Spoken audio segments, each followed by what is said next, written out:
ჩემთან სამსახურში ერთი ქალბატონი მოდის, ემა ქვია. დაახლოებით 85 წლის იქნება, არასდროს მეკითხავს მისი წლოვანება. ძალიან უყვარვარ.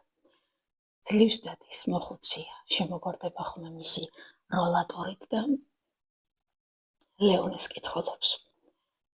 ამბობს, რომ ლეონეს გარდა არავისგან მომსახურებას არ მიიღებს. გუშინ მოვიდა.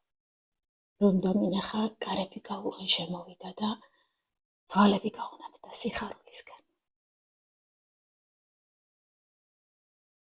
მე არ ვიცი ეს ქალბატონი ვინ არის, მაგრამ რომ ვხედავ, რატომღაც დედა მახსენდება, ბიბო მახსენდება, რომლებიც აღარ მყვანან და ვცდილობ, რომ ყოველთვის დავეხმარო.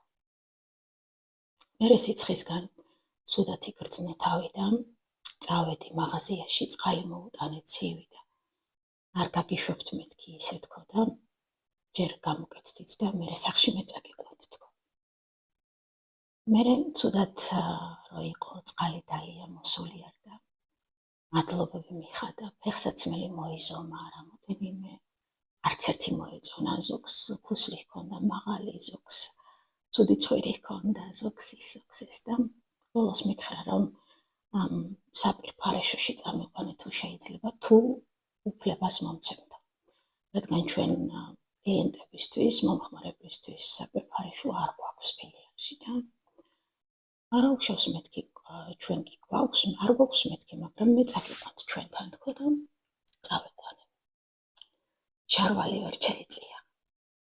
დავეხმარე, მოისაქმა, დაველოდე, იმიტომ რომ ხელები უცახცახებდა და როლატორის გარეშე ვერსად ვერ ჩდება, ჩერდება, წონასწორობას კარგავს და არ მინდოდა რომ ცუდად გამხდარიყო და წაქცეულიყო. იქიდან მე გამოსვლისას პამპერსი ვერ აიწია, აუწიე, ხელები დავიბანეთ ერთად, თმები დავუვარცხნე, გამოვიყვანე და ესე მითხრა, რომ თქვენთან ერთად უდაბნოში რომ მოვხვდე, დარწმუნებული ვარ, გადავრჩებითო. რაღაცნაირად სასწაულად ცნაური ქალია. რთული ხასიათის. მეუბნება, რომ ეკონომიურად უნდა ვიცინო, იმიტომ რომ ჩემი სიცილი ძალიან ხმამაღალია და ეს ლამაზი და სწორი არ არის.